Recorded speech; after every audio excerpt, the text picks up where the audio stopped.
ಕಣ್ಣೊಳ್ಳಿ ಗ್ರಾಮದಲ್ಲಿ 5 ಎಕರೆ ದಾಳಿಂಬೆ ಬೆಳೆದು ಸಾಧನೆ ಮಾಡಿದ ರೈತ ಯಲ್ಲಪ್ಪ ಪಡಸಲಗಿ. ಬಾಗಲಕೋಟೆ ಜಿಲ್ಲೆಯ ಜಮಖಂಡಿ ತಾಲೂಕಿನಲ್ಲಿ ಅಪಾರ ಪ್ರಮಾಣದ ಮಳೆಯಿಂದಾಗಿ ಈ ಬಾರಿ ಕೆಲವು ರೈತರ ಬೆಳೆಗಳು ನಾಶವಾಗಿವೆ. ಇಂತಹ ಪರಿಸ್ಥಿತಿಯಲ್ಲಿ ತಾಲೂಕಿನ ಕಣ್ಣೊಳ್ಳಿ ಗ್ರಾಮದ ರೈತ ಎಲ್ಲ ಸಮಸ್ಯೆಗಳನ್ನು ಎದುರಿಸಿ 5 ಎಕರೆ ಜಮೀನಿನಲ್ಲಿ ಗುಣಮಟ್ಟದ ಅಂದಾಜು 50 ಟನ್ನಷ್ಟು ದಾಳಿಂಬೆ ಬೆಳೆದು ಎಲ್ಲರಿಗೂ ಮಾದರಿಯಾಗಿದ್ದಾರೆ. ಸದ್ಯ ವ್ಯಾಪಾರಸ್ಥರು ತೋಟದ ಹಣ್ಣುಗಳನ್ನು ಅಂದಾಜು 70 ಲಕ್ಷ ರೂಪಾಯಿಗಳಿಗೆ ಕೇಳಿದ್ದು, ಇನ್ನೂ ಹೆಚ್ಚಿನ ಬೆಲೆ ಬರುವ ನಿರೀಕ್ಷೆ ಇದೆ ಎಂದು ರೈತ ಯಲ್ಲಪ್ಪ ತಿಳಿಸಿದ್ದಾರೆ. ದಾಳಿಂಬೆ ಬೆಳೆಯಲು ಲಕ್ಷಾಂತರ ರೂಪಾಯಿ ಖರ್ಚು ಮಾಡಬೇಕು. ದಾಳಿಂಬೆಗೆ ರೋಗಬಾಧೆ ಹೆಚ್ಚು. ಹೀಗಾಗಿ ದಾಳಿಂಬೆ ಬೆಳೆ ರೈತರಿಗೆ ಹೆಚ್ಚು ಕಠಿಣ ಪರಿಶ್ರಮ. ಆದರೂ ಕೂಡ ಕಣ್ಣೊಳ್ಳಿ ಗ್ರಾಮದ ರೈತ ಯಲ್ಲಪ್ಪ ಎಂಬುವರು ಮಹಾರಾಷ್ಟ್ರದ ಮಾತೋಶ್ರೀ ಅಗ್ರೋ ಕನ್ಸಲ್ಟೆನ್ಸಿ ಮತ್ತು ಮಾತೋಶ್ರೀ ಅಗ್ರೋಟೆಕ್ ತಜ್ಞರ ಸಲಹೆ ಮೇರೆಗೆ ರೋಗ ನಿವಾರಣೆ ಮಾಡಿ ಗುಣಮಟ್ಟದ ದಾಳಿಂಬೆ ಬೆಳೆದಿದ್ದಾರೆ. ಇದರಿಂದ ಮಹಾರಾಷ್ಟ್ರ ಹಾಗೂ ಕರ್ನಾಟಕದ ವ್ಯಾಪಾರಿಗಳು ತೋಟಕ್ಕೆ ಭೇಟಿ ನೀಡಿ ಹಣ್ಣು ಖರೀದಿಗೆ ಮುಂದಾಗಿದ್ದಾರೆ.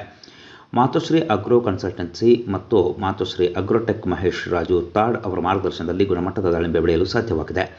ಇದರ ಪರಿಣಾಮ ನಾವು ಬೆಳೆದ ಬೆಳೆಗೆ ಉತ್ತಮ ಬೇಡಿಕೆ ಬಂದಿದೆ. ಸದ್ಯ 70 ಲಕ್ಷ ರೂಪಾಯಿ ಆದಾಯ ಗಳಿಸುವ ಭರವಸೆ ಇದ್ದು ಸಂತಸವಾಗಿದೆ ಎಂದು ಯಲ್ಲಪ್ಪ ತಿಳಿಸಿದ್ದಾರೆ.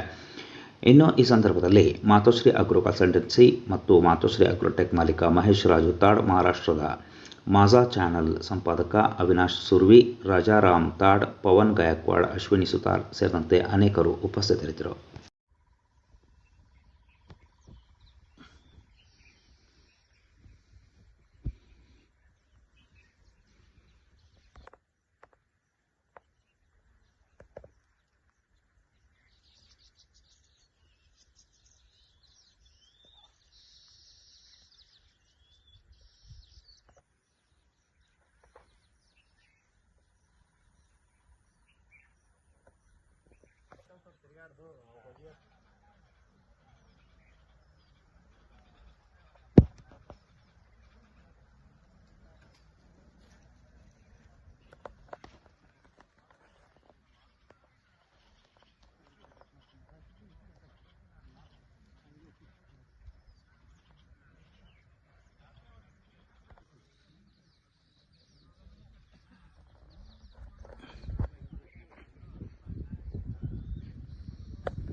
ಸರ್ ಸಿಗ್ತಾರಿಲ್ಲ, ನನಗೆ ಗೊತ್ತಾಗಿರಲಿಲ್ಲ.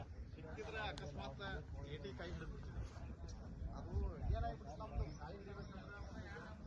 4 ತಿಂಗಳು ಬಿಫೋರ್ ಸಿಕ್ಕಿದ್ರು. 4 ಮಹಿನಾ ಸರ್ ಬಿಫೋರ್ ಸರ್ ಗೌಡ್ರು ಬಂದ್ರೇನ